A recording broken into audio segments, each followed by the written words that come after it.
Reading with your kids. Hola, ni hao, konnichiwa, assalamu alaikum, shalom, mahaba, ciao, bonjour, namaste, jumbo, bienvenidos. Hey, my name is Jedley. Welcome to Reading with Your Kids. We're coming to you from the beautiful, wonderful, historical neighborhood of Reedville, located in the southwest corner of Boston, Massachusetts, in the shadow of the Great Blue Hills. We are so honored and absolutely delighted that you're joining us in our mission to help all families grow closer through reading. We do that by sharing fun, thoughtful, and thought-provoking conversations with fascinating people who just happen to be writing books for kids of all ages. You can join us in that mission by telling all of your family and friends about the show and letting them know that they can hear us on the WREB AM/FM 24/7 radio network.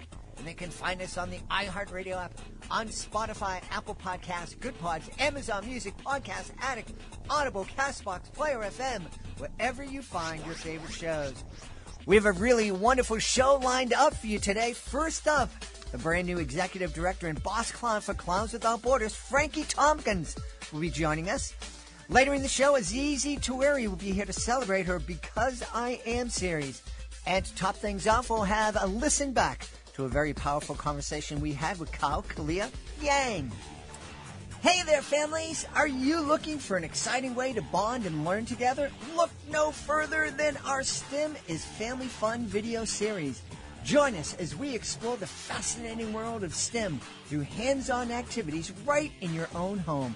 Our series features lessons from experts at renowned institutions like the San Diego Children's Discovery Museum, the National Children's Museum in Washington, D.C., and Children's Museum Houston. From making homemade rainbow bridges to creating an oboe out of a straw, there's something for everyone in the family to enjoy. So grab your lab coats and get ready for an adventure. Go to readingwithyourkids.com and click on the STEM is Family Fun link at the top of the page and let the learning and laughter begin. STEM is Family Fun, where learning and bonding go hand in hand. I've been looking forward to this conversation for a long time. Join us right now from New York City, the brand new executive director and boss clown for Clowns Without Borders, Frankie Thompkins. Frankie, how are you? Good. How are you, Jed? I am wonderful. I'm first off, congratulations on recently being named the new director of Clowns Without Borders. Thank you. It's super, super exciting. I've just been welcomed with such a great group of people. I'm learning a lot as I go. Yeah, so it's just a great new experience. For folks who don't know, could you remind everybody what first off, that Clowns Without Borders is actually a thing, and it is a thing, a cool thing. Yeah, so Clowns Without Borders, our main mission is to provide relief through laughter. So we send folks. We have to be invited, of course, but we send folks to areas of crisis. Typically internationally, we're looking to expand in the U.S., which I'll talk more about that. But typically internationally, to provide some relief through laughter. I think we can all appreciate that, if you've had a bad day or something's gone wrong and somebody sends us a joke or something, that little bright moment picks us up a little bit. And so I'm sure, as you can imagine, people that are really experiencing trauma could use some relief of laughter. And, the great thing about clowns is a lot of the shows that they put on and the work that they do doesn't necessarily require a lot of conversation. So it across language barriers, it tends to transcend those. And I think that's just such a beautiful thing. And there's a really neat history. This is Clowns Without. You are the executive director or boss clown of the U.S. branch of Clowns Without Borders, but there's actually branches. I don't know if that's the correct term, but there's Clowns Without Borders in a number of different countries and an international organization. Yes, there is, and a lot of different countries. The number actually escapes me now of how many different chapters. And again, I don't know if that's actually the right term either. I'm still learning, as I said, but Yeah, a lot of different international chapters, as well as one large kind of governing international body that typically keeps us all aligned, or keeps us all in the loop of what's going on with the other organizations. That way we can collaborate as we see fit. Mm-hmm. Mm-hmm. Now, how did you come to be named Boss Clown?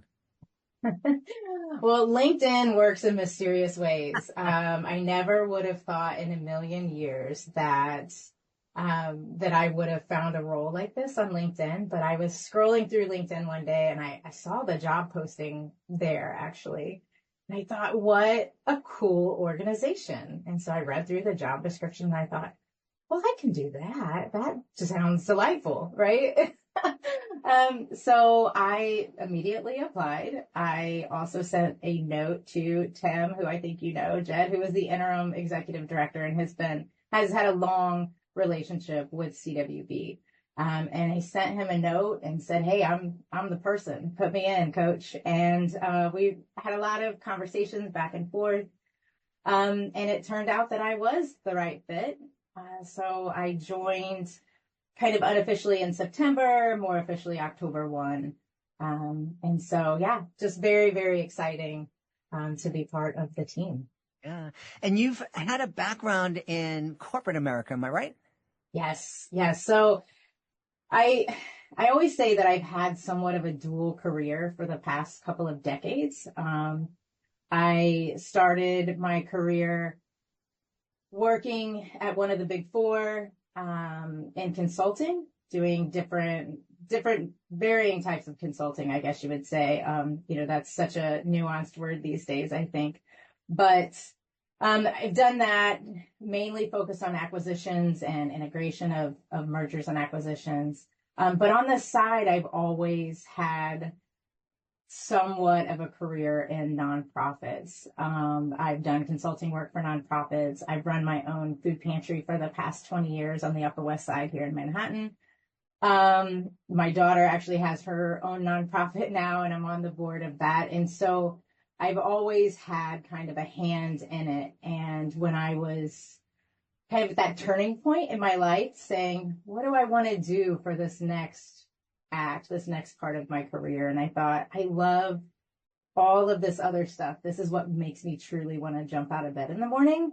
And so I thought, let me start pursuing more of a career in that line, right? Instead of it just being something I did on the side. And not to take away anything that I gained from my experience in corporate America. I am so grateful for everything I learned. I had some amazing mentors and bosses and experiences, which I think has served me well in a capacity like this. And so I hope to bring kind of the best of both worlds to CWB from my experiences. Well, one of my mentors many years ago, when it was obvious that I wanted to pursue clowning and magic for my full-time job, he sat me down. He said, Jed, you got to understand that you're going into show business, whether it's magic or music or clowning, you're going into show business. And show business is two words. And business is the bigger of the two words. And if you don't take care of business, there ain't going to be a show. Yes, absolutely. I totally agree. I joke. So for my volunteers and my friends and people that have supported my pantry over the past, 20 years, they always joke that I know how to quickly kind of get everything operationalized to make it run pretty smooth. But in the nonprofit world, which isn't always easy to do, right? When you're leading groups of volunteers, it can be a little trickier. And so I pride myself on being able to manage that fairly well. And I enjoy it. I joke with people that, some of the work that I do, it's not totally selfless. I get a lot out of it, as well. So it's the work that I love to do, and I'm excited, learning so much with CWB and moving that forward. It's a great time to join the organization. There's such room for growth.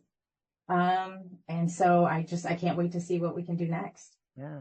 What are some of the goals that you are bringing to the organization? So one of the things that we want to do is we actually want to expand our reach internationally. So we want to increase the number of tours we do internationally. But one of my other goals is that I want to do more U.S. based work. Maybe not necessarily tours, but one-off shows. There's not a shortage, unfortunately, of people that could use this everywhere. We actually ran a local show here in New York in December, and it was just so well received. While I was able to go in person, obviously, because it was right in my backyard.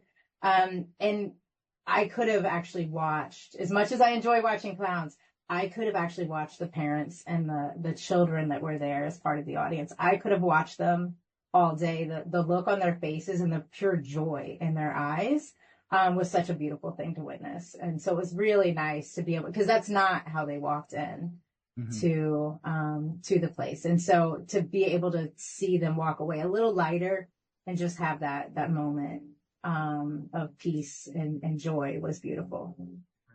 I'm happy that you were able to see that. I've joked over the years with my audiences that you have to look at me for 45 minutes when I'm up here, and it's like I don't know, but I get to look at you and I get to look at all these amazing smiles, and you do see them when you're performing. At least for me, you do see those smiles, and it just energizes me. Right. Right. And so speaking of that, actually, is I think one of our other goals is I want to try and do more around, supporter engagement and community engagement. As we are able to potentially do more shows here in the U.S., I think that helps us draw awareness to the organization and to show people what we can really do, maybe even inviting people to some local shows if they're local to that city.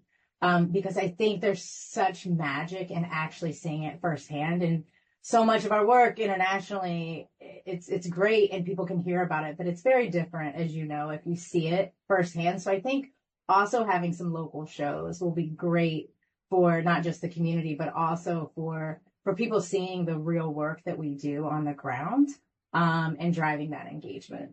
Yeah. And so that is definitely one of my other goals. And then I think, one of the other ones is probably the same as most nonprofits is trying to diversify some funding, right? We have a lot of individual supporters, which is beautiful.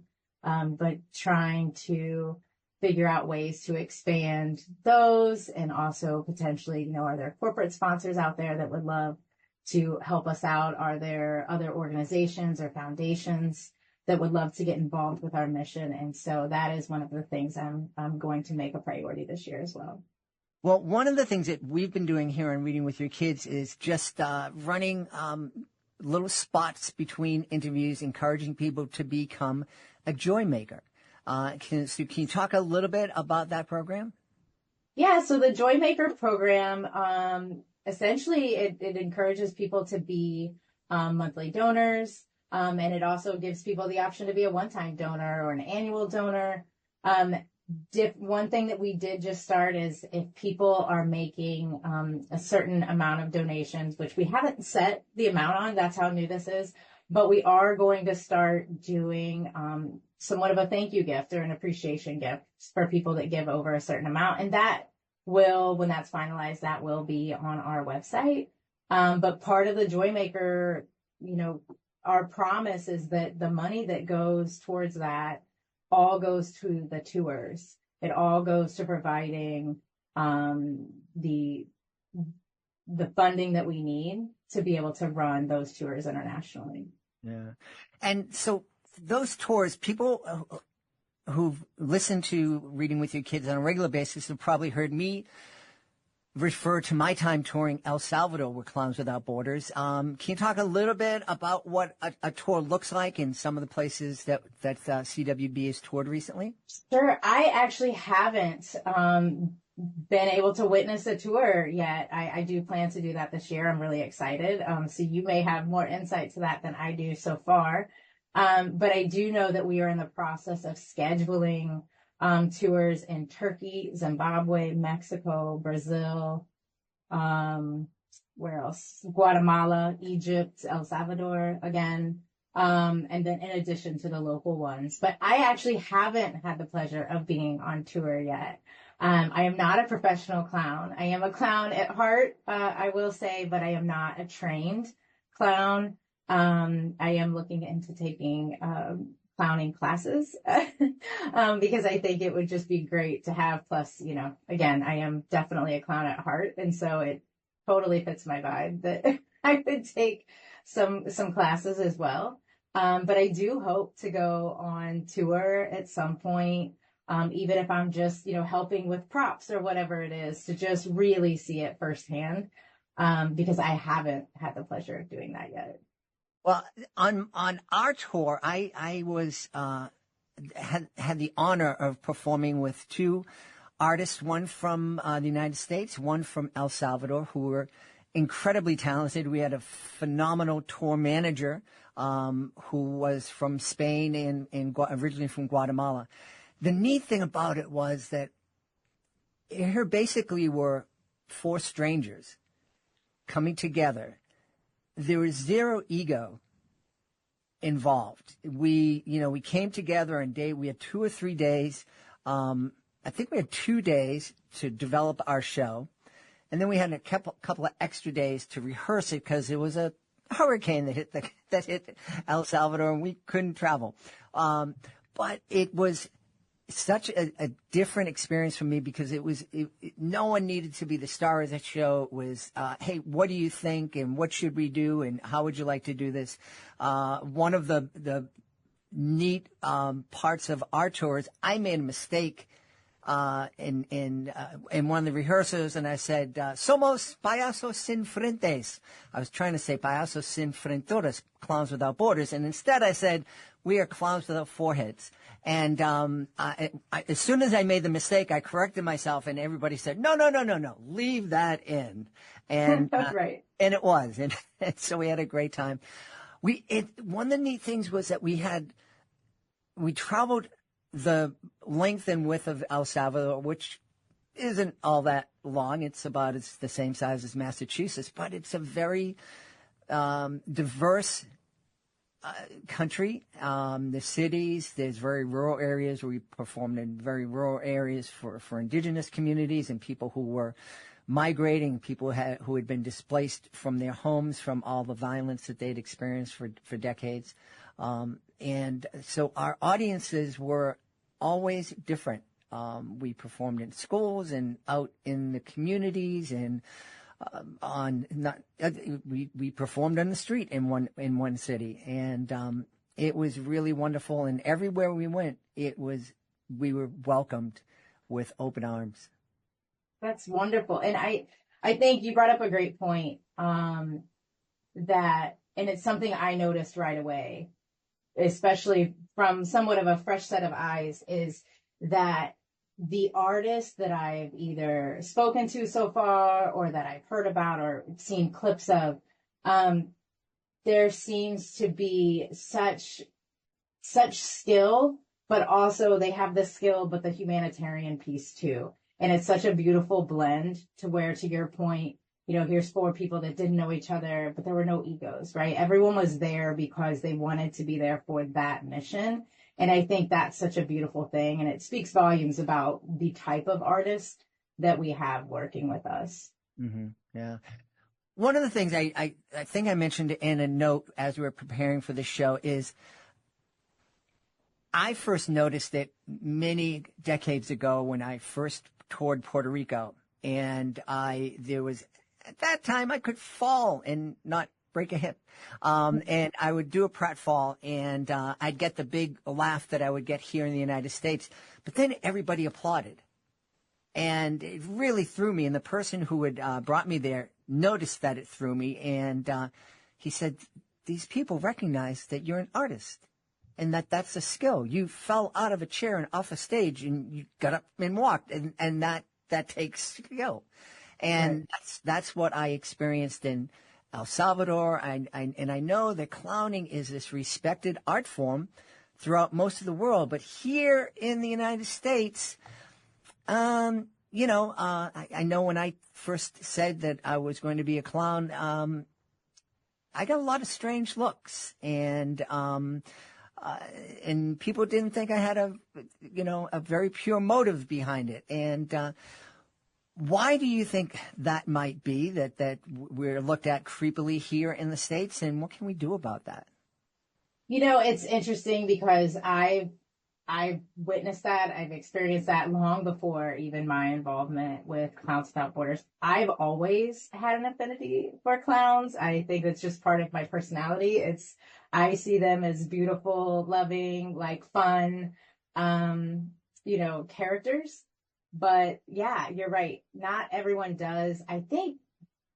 Honestly, I think some of it's learned behavior. I think, like for example, I am afraid of spiders, right? I have been very, very careful not to pass that fear down to my daughter because, so if I see one, I don't jump. I try not to freak out because I don't want to pass that fear down. And I don't know that, I think people do that with certain fears, with passing them down, but I don't think they do it with clowns. I think people are very quick to be like, oh, I don't like clowns, or they say things that either they've gotten from a movie. There's some kind of portrayal that they've seen that was negative, Poltergeist or Pennywise or any of those kind of scary clowns. And I always remind people that scary movies only use clowns because they're supposed to be nice, and then they've made them into this. But it's very specific to that, that movie or that situation, like in general. That's just not how it is. I don't know how we solve it. I do know that when my daughter's school had a carnival a few years ago, I was on the parent planning committee, and they said, oh man, too bad we don't have money for a clown. And I said, well, I'll do it. I was like, I'm not, not a professionally trained clown or anything, but, probably I could be decent enough for, the little ones at her school for an afternoon. And so, I went online, I took these YouTube classes to learn how to do a few things. And I got, this great suit, and I went to the school, and I noticed that all the little kids, the kindergartners, the first grade, the second grade, they all ran up to me. They were very excited to see a clown. And the middle schoolers screamed and ran away, being a little dramatic, right? But that's what makes me think it must be learned behavior. That somewhere along the line, someone has made a comment, or they've seen a scary movie or something, or people even refer to, say, a politician they don't agree with as a clown, right? They'll be like, oh, that clown. And I'm like, no, stop calling them clowns. That's not fair. But I don't know how we change that other than, I think we just have to enlighten people. I don't know, maybe some of our US shows will help change the direction. It can't hurt, right? Right. Well, as you were speaking, I absolutely think that the US shows will help a lot because, I went to El Salvador, and not that I went there for any attention or for praise or I believed in the mission.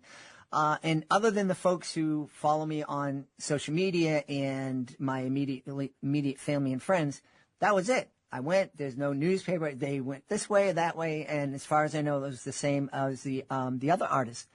So, we are performing kind of, away from the spotlight and the fanfare. And I think doing the U.S. shows, I think will help a lot. I also hope that we can just get some people to understand that clowning is this beautiful thing. There are organizations like the Clown Care Unit that, works in hospitals, and there are different versions of that throughout the country. And we're doing some great things.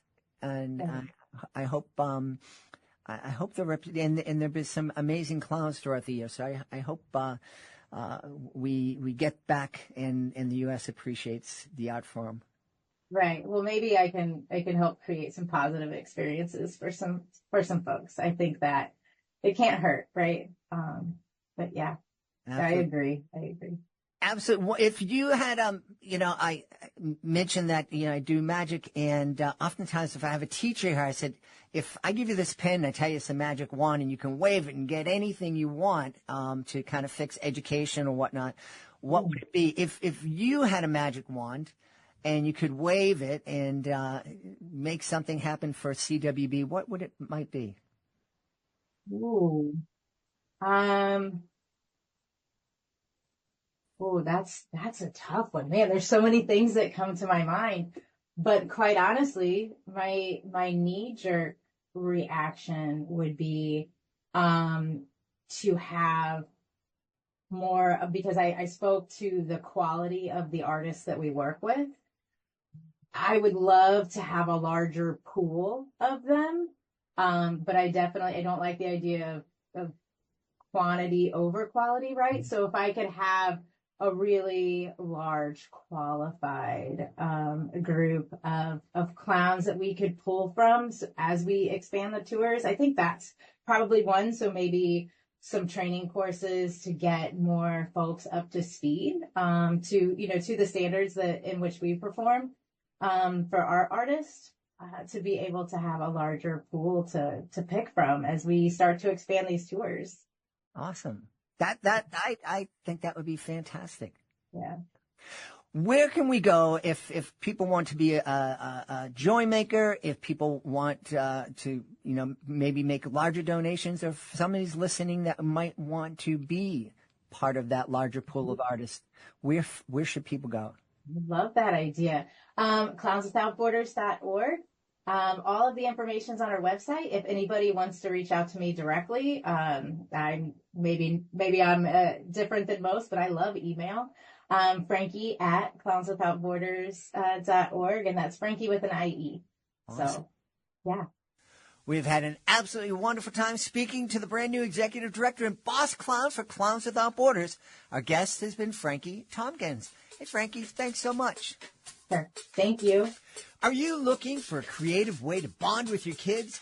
Let me tell you all about Drawing with Your Kids, the ultimate destination for artistic adventures. Join us as we dive into the wonderful world of children's books with renowned illustrators guiding you step by step. From beloved characters to whimsical scenes, unleash your imagination and create cherished memories together. Whether you're a seasoned artist or just picking up a pencil, there's something for everyone at Drawing with Your Kids. Please visit our website, readingwithyourkids.com, and click on the Drawing with Your Kids link at the top of the page and let the creativity flow. Drawing with Your Kids, where every stroke brings stories to life. Joining us right now from San Miguel in the nation of Mexico. Our guest is here today to celebrate her really positive series. It's called the Because I Am series. Please welcome to the show, Azizi Tuere. Azizi, how are you? I am great, thank you. How are you today? I am wonderful. I just love that I'm the host of Reading with Your Kids because I get to meet really interesting, very cool people and have neat conversations with them. And that is what I am looking forward to right now. Great. Let's do it. The books are really neat. There are 5 books in the series right now. Am I right? Correct. Yes. And basically, I love the titles. One of them is I'm Beautiful Because I Am. I'm Patient Because I Am. Tell me, where did the spark, inspiration for the series come from? So the first book was I'm Beautiful Because I Am. And I was looking out in the world and just seeing so much insecurity in young people in terms of how they look, who they are, their identities. And I didn't want to add any negativity to the conversation around just kids growing up, who they are. I wanted to add something, beautiful, as cheesy as it may sound. And I was just thinking, if only they knew how beautiful they were. And then from that moment, the next morning I woke up and I had the title, You're Beautiful. I'm Beautiful Because I Am. And as I was writing it, I could hear, I'm genius because I am. And then I thought, I have this whole series of areas of issues and character building that people are maybe looking at it the wrong way. Let's redefine the idea of beauty, redefine the concept of genius, which is really more about creativity and imagination versus book smart. Patience being more about having it in you to prolong gratification and not needing everything so quick. This is the age of instant gratification, and being grateful for things that are more than just, your birthday or candy or something. Like, can we get to the heart of things to be grateful for in our world? And then I'm Winner is more about getting back in there and never giving up, rather than the prizes and glorifying the so-called first place winner. What about the other people who may have worked really hard? Where can they shine as winners as well, so that they keep going? So that was really how it started. I'm a homeschooler. I have 2 daughters. This is really important for me, for them to feel sort of self-love and self-accountability and self-actualize. So this was just my love letter to kids and parents, because as they're reading them, it's a reminder for themselves as well. So, yeah. Were you feeling that our values, because basically what I'm hearing is you're trying to reshape folks' view of the world to help them to help them appreciate life on a deeper level and not on the superficial world that most of us are operating on. Was this something that you were passionate about for a long time, or was it just like, boom, I got to do this?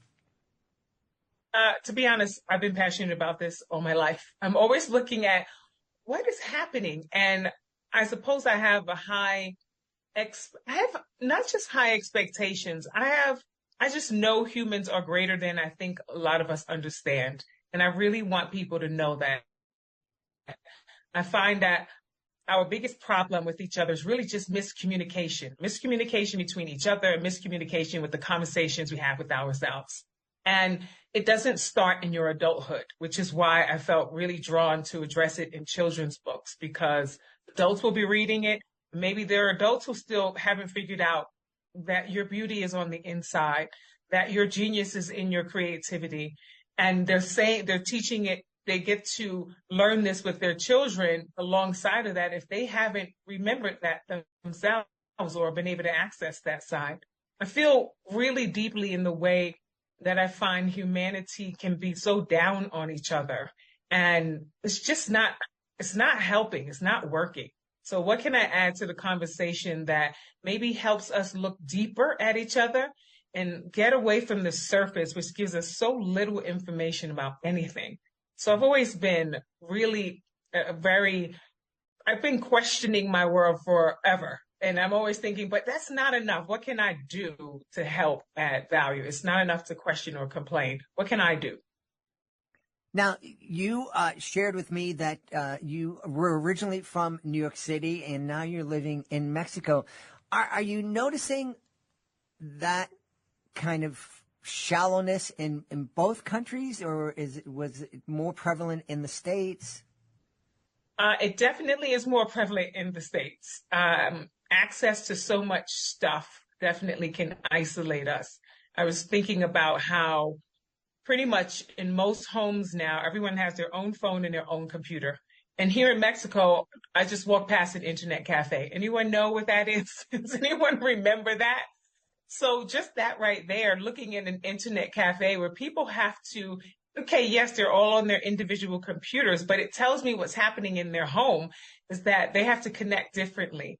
And of course, there are people who have phones here and laptops and computers in their own home, but they still have an association, a closer affiliation with more communal things. So whereas in America, it's that isolation where everyone has their own thing and everyone can be in their own corner that really limits the space to literally have a conversation with another person, and also just limits that part where you have to share and learn how to get along with another person with the things, literally the things you have, let alone the space. So it is definitely a lot more family oriented here in Mexico. And a lot more communal, especially in the town that I'm in. It's an old established town. It's not the tourist zones like Cancun and apply their comment at or catering to American tourists who just want their vacation and hopping out on the next plane.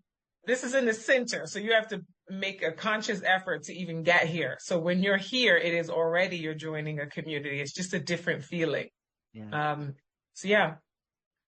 As I'm looking at the cover art for your books, it seems like we're going to meet this very adorable character. Tell us a little bit about your lead character. So in each of the books, the hair, as you can see, was a big thing for me because, well, it's fun to have this hair. It's natural hair with a little bit of sparks of color in it. It's already inviting. And each of the characters, either a female character or a boy character, but in my way, I kind of envision that they're all brothers and sisters, or at least cousins. So, which is why they have that familiar, because it's this idea of bringing it back into the family. And each inside your family, then everyone has different talents and uniqueness. So if we imagine the 5-book set as family, then you're getting to see the different personalities in your own family. And you might look around and say, oh, my child is this one, my oldest is this one, or my nephew or niece is that one. So that was the idea behind it, to give them a little bit of uniqueness of their own, but still keep it under a cohesive look. Yeah, yeah. Did you always aspire to be a children's author? That's a good question. I always aspired to be a writer. I think it was one of the earliest things I wanted to be, but my grandmother, who I loved and adored, maybe even worshipped, said, oh, writers don't make any money, pick something else. And I was around probably 9 years old when she said that.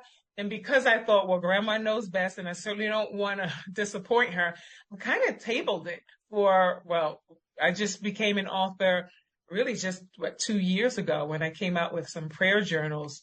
And that was really kind of when I realized I have to do this. And I created those prayer journals as kind of a truce between my grandmother. She's no longer alive, but she was very religious. And so these were like, okay, grandma, these are for you. And now I must write. And so that too is behind the meaning in these books of realizing what we say and how we can influence children. Because I was influenced, didn't even realize how long that had been sitting there, kind of pushed down, because I just literally put it out of my mind. So I'm really grateful that I turned back. It all actually started with my daughter. We homeschool. She said she wanted to be a writer, and it was almost like, wait a minute, I remember this. This sounds familiar. So I said to her, she was 12, well, what are you waiting for? Write. And, she had these ideas to create big books. And I said, start with a small book so that you don't overwhelm yourself, and just write. So she ended up writing a book. So she was technically the first published author before me. She was published at 13, and she wrote a book called Because Kids Can Scuba Dive, because she was certified at 10. And after that, I went, oh, okay, that desire is still strong. And I decided to start with children's books myself. So I have to thank my daughter for mentioning that and homeschooling and rekindling that flame. I love that. And to start by writing this series, most authors would, write one book and let's see how it goes. But you just kind of dove headfirst in there. Yeah, I had to break the seal. Once I broke the seal, it just came flooding, and that's it, right? That's how it is. They've been backed up for a couple decades, so.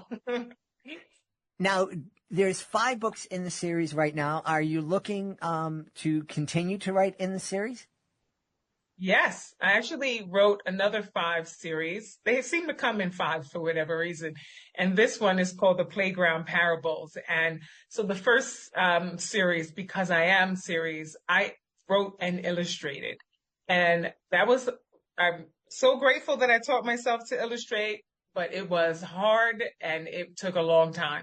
So this time around, I actually found a really great illustrator, and she's at the 4th book right now, illustrating it.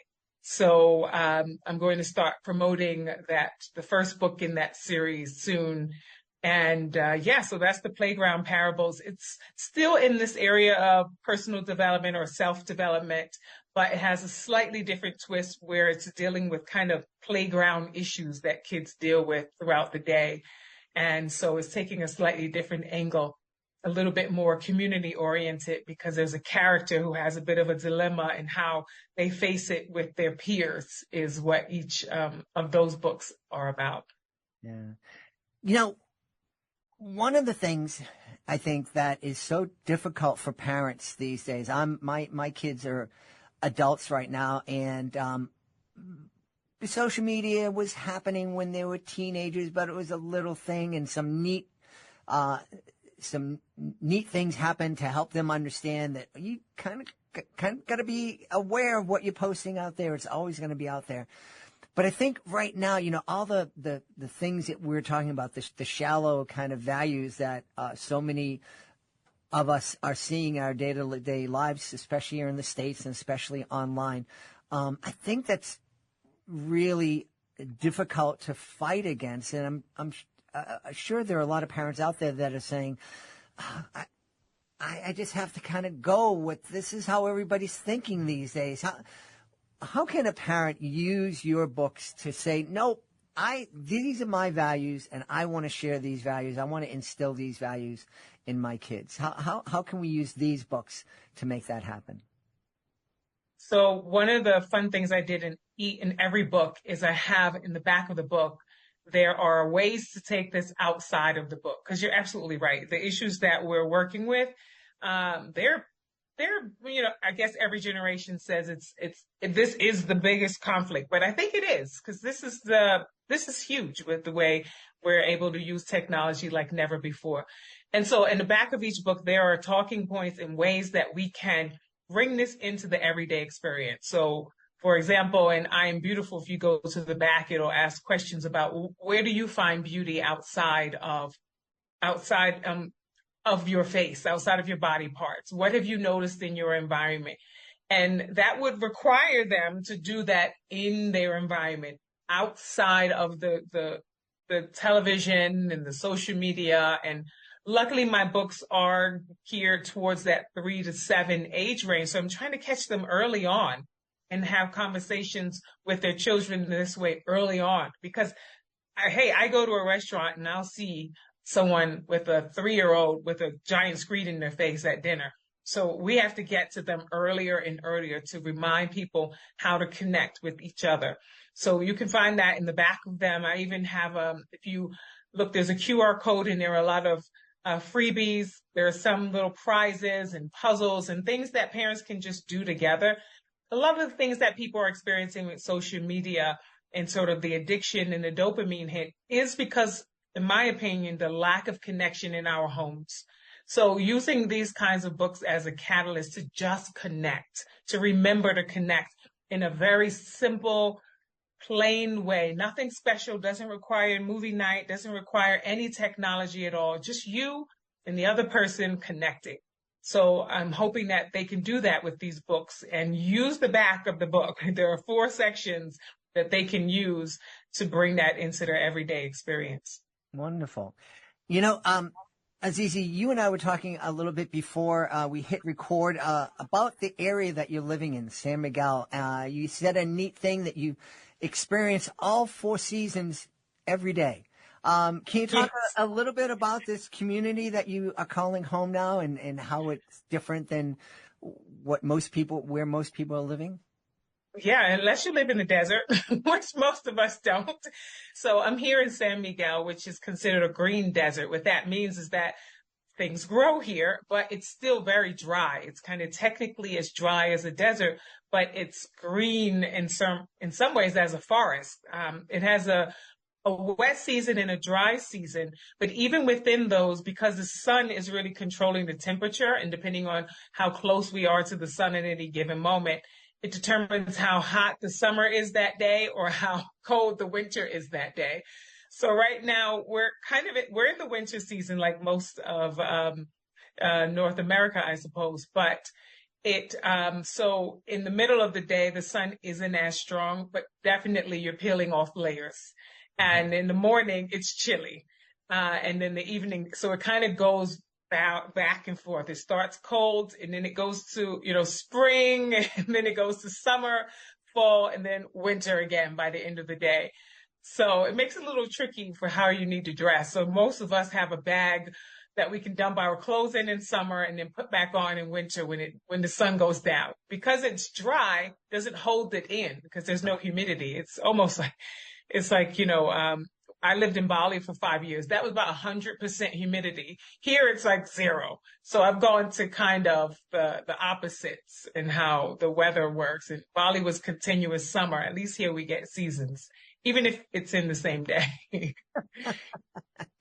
And what sparked this love of travel and living in different places in you? Oh, I had, like I say to people, we have to live somewhere. It just doesn't mean it has to be exactly where you began. And so my husband is from Norway.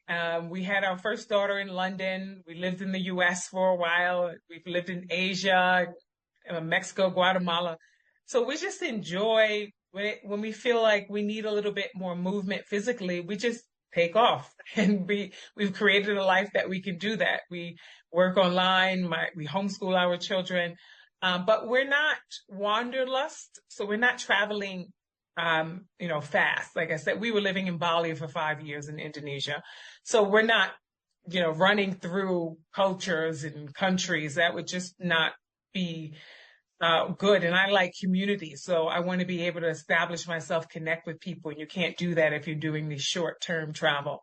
We do have a little quick trip we're doing in Europe this summer. We're going to do 6 weeks. And that's going to be one of those, we're going to all have whiplash by the end because of how fast we're traveling. But that's not normally what we do. Normally we kind of stick around in a place. And so now we're back on this side of the world where at least I'm from in North America and hanging out here for a bit. I imagine, and I'm just going to plant the seed, that you could create a series with the title of My Community Is ...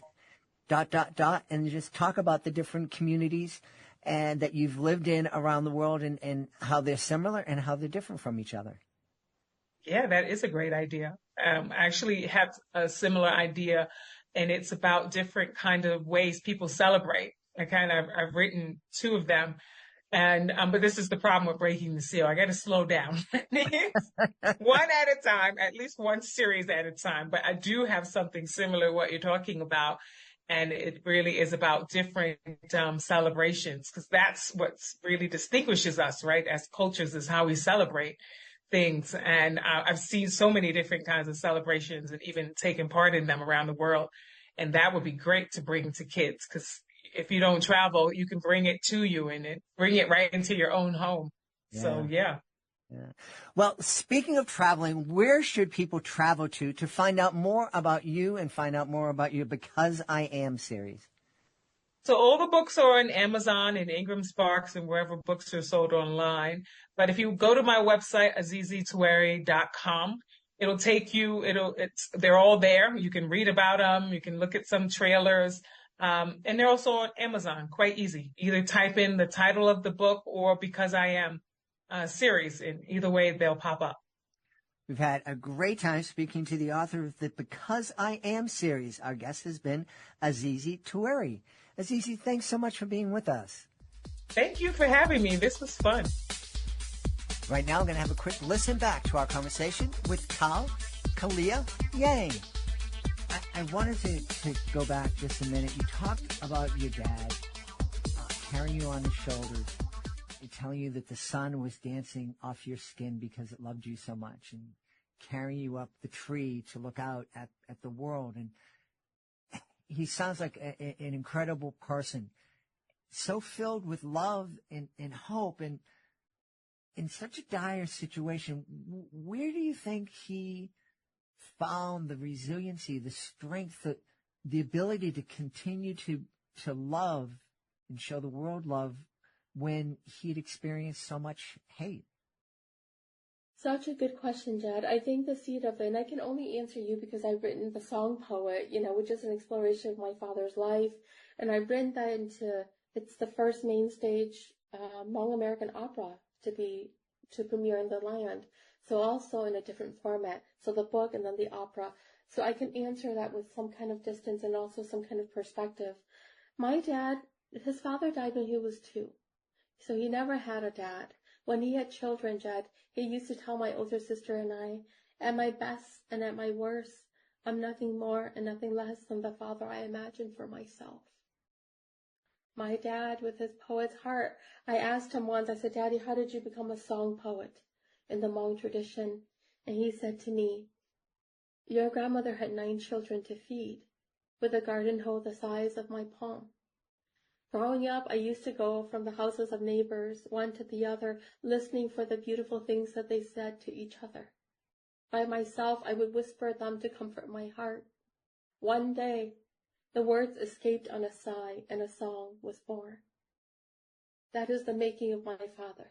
He is a collector of the beautiful things that we have to say to each other, and he says it to comfort his own heart.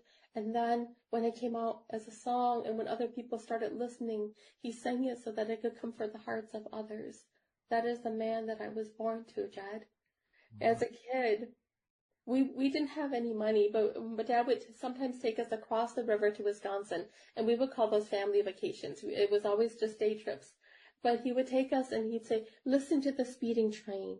And then he'd say, and listen to the long flowing river. What does the train want to say to the river? What does the river want to say to the train? I mean, that is how you train a writer.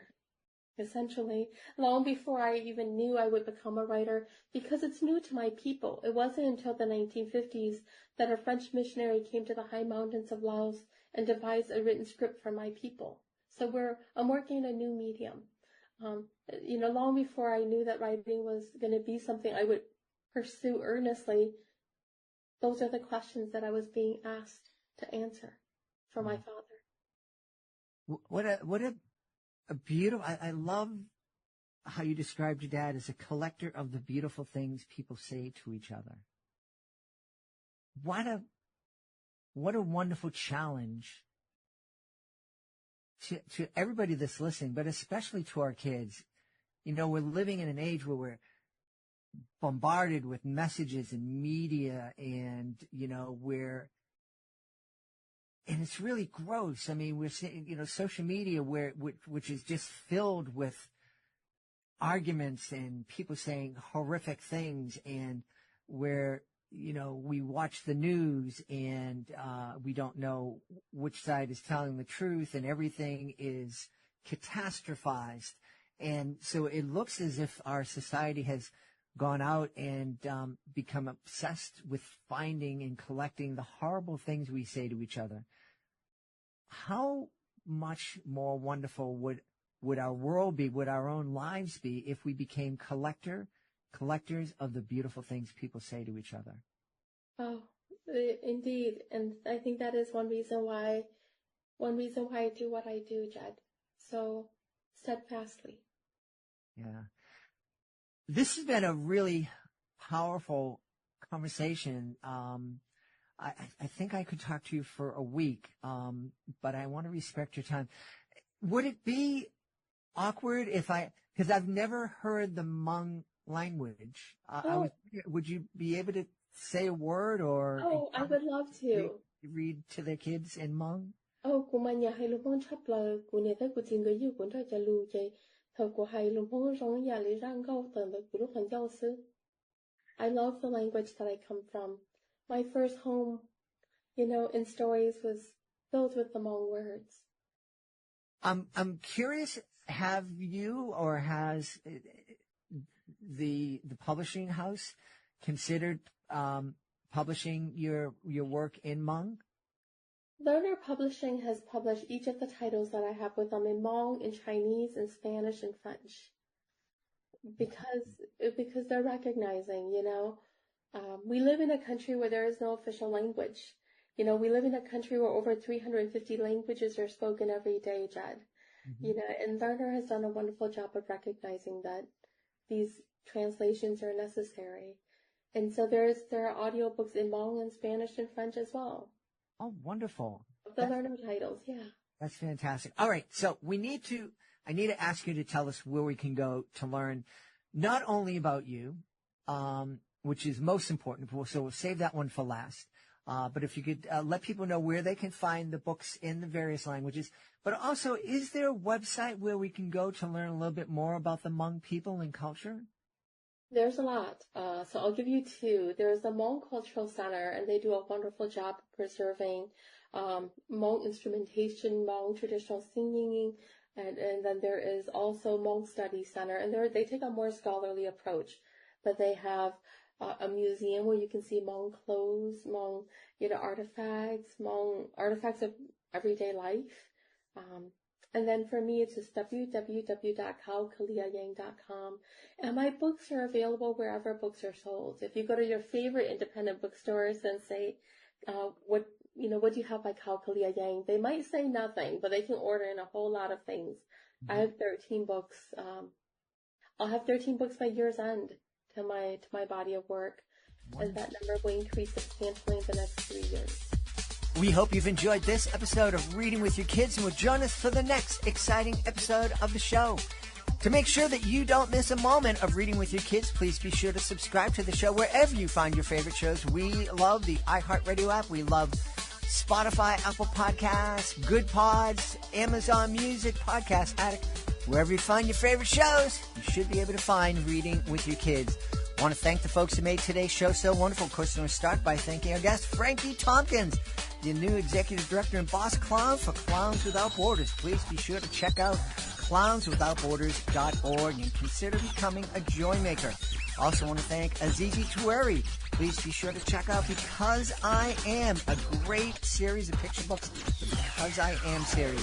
Also want to thank Kao Kalia Yang for her powerful, powerful conversation. I want to thank my teams, Fatima Khan, Chris Doherty, Rory Grady. I want to thank my beautiful wife for all the support she gives me. Most of all, we all want to thank you. Thank you so much for taking the time to join us today. And as always, thank you so very much for taking the time to make the world a better place. And you do that every time you read with your kids. I'll be looking for the next episode of Reading with Your Kids.